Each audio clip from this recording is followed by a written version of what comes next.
दोस्तों, जैसा बहता पानी पीने लायक होता है, वैसा ब्लड भी हमारा हमेशा बहता हुआ होना चाहिए। ब्लड सर्कुलेशन अगर हमारा डिस्टर्ब हो जाता है तो उसमें बहुत सारे बैक्टीरिया, बहुत सारे वायरसेस क्रिएट होते हैं और मल्टीपल बीमारी हमारे शरीर में पैदा होती है। ब्लड सर्कुलेशन के मैकेनिज्म को समझने से पहले हमें कुछ बातों को समझना है। मैं आपको इंटरकनेक्शन करके बताऊंगा। What is the magnetism, what is the blood circulation, what is the oxygen, इसको हमको समझना है। जैसे आपको मैंने बताया कि हमारा शरीर सराउंडिंग की मैग्नेटिक फ्रीक्वेंसी को खींचता है, जिसके कारण हमारा हार्ट पंपिंग करता है। जैसे इलेक्ट्रिक पंप को चलने के लिए इलेक्ट्रिसिटी चाहिए, वैसे हमारे हार्ट को चलने के लिए पृथ्वी की नेचुरल मैग्नेटिक पावर चाहिए, जो आज हमें कम मात्रा में मिलती है। क्योंकि मैंने जैसे आपको कहा कि हमारे 3 फीट में लोहा है। हमारा हार्ट 1 मिनट में तकरीबन 70 से 80 बार धड़कता है, और जब जब धड़कता है तो 75 to 80 ml ब्लड पूरे बॉडी के अंदर सर्कुलेट करता है। लेकिन वो तभी कर पाएगा जब आपको सराउंडिंग की मैग्नेटिक पावर मिलेगी। लेकिन आज वो मैग्नेटिक पावर कम मिलने के कारण हमारे हार्ट को जब 70 ml 80 ml ब्लड सर्कुलेट करना है, उसके जगह 60 ml 50 ml 40 ml सर्कुलेट करता है, जिससे each and every organ part को कम कम प्रोपोर्शन में ब्लड मिलता है। और कम प्रोपोर्शन में ब्लड मिलने के कारण ऑर्गन पार्ट कमजोर पड़ जाते हैं। जैसी मेरी भूख 4 रोटी की, लेकिन मुझे अगर 2 रोटी मिली तो मैं जैसे कमजोर हो जाऊंगा, वैसे ही हमारे ऑर्गन पार्ट का भी है। हार्ट ने अगर कम सर्कुलेशन दिया तो क्या होता है, each and every organ part को कम मात्रा में ब्लड मिलेगा। तो ये मैग्नेटिज्म, ब्लड सर्कुलेशन, ऑक्सीजन का क्या एक दूसरे के साथ संबंध है, उसको मैं आपको समझाता हूं। हमारा हार्ट पंपिंग करता है और पंपिंग करके each and every organ part को, each and every blood cells को ऑक्सीजनेटेड ब्लड सर्कुलेट करने का काम करता है। और जब उसमें से ऑक्सीजन फिनिश हो जाता है तो उसमें बचता है harmful poison carbon dioxide.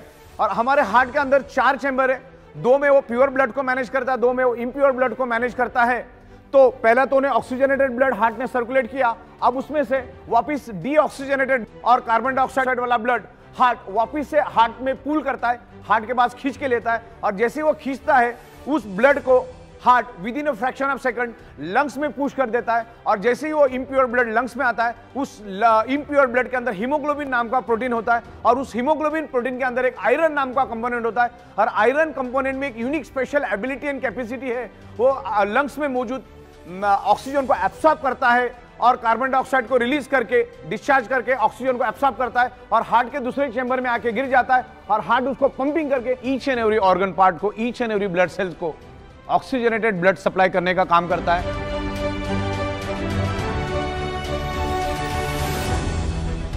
Heart जब डीऑक्सीजनेटेड ब्लड यानी कार्बन डाइऑक्साइड वाला ब्लड लंग्स में भेज देता है तो उसके अंदर का आयरन ऑक्सीजन को एब्सॉर्ब करना शुरू कर देता है। अगर मैग्नेटिक इन्फ्लुएंस अगर मिलेगा, मैग्नेट की शक्ति अगर उस आयरन को मिलेगी, तो जहां पर वो अंदाजन 30 ml ऑक्सीजन एब्सॉर्ब करने वाला था या 30 ml ऑक्सीजन को बाइंड करने वाला था, उसके जगह वो 50% भी कर सकता है, 60% भी कर सकता है, 70% भी कर सकता है, 80%।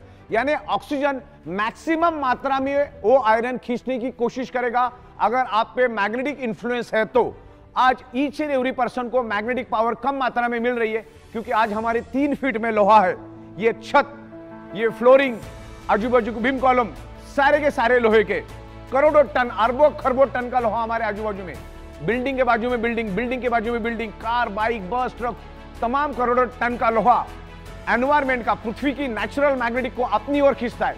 क्योंकि आयरन का टेंडेंसी मैग्नेट को खींचना, मैग्नेट की टेंडेंसी आयरन को अट्रैक्ट होना, तो उनके दोनों के खींचातानी में हमें जो कुदरत ने मैग्नेटिक पावर दी है, हमारे शरीर को, हमारे हार्ट को पंपिंग करने के लिए जो मैग्नेटिक पावर दी है, उसको लोहा खींच के लेके जाता है। हमारे शरीर को कम मात्रा में मैग्नेटिक पावर मिलती है, जिसके कारण हमारा हार्ट का पंपिंग कमजोर पड़ जाता है, स्लो पड़ जाता है, और जिसके कारण हमारा फिर बॉडी का ब्लड सर्कुलेशन डिस्टर्ब होता है।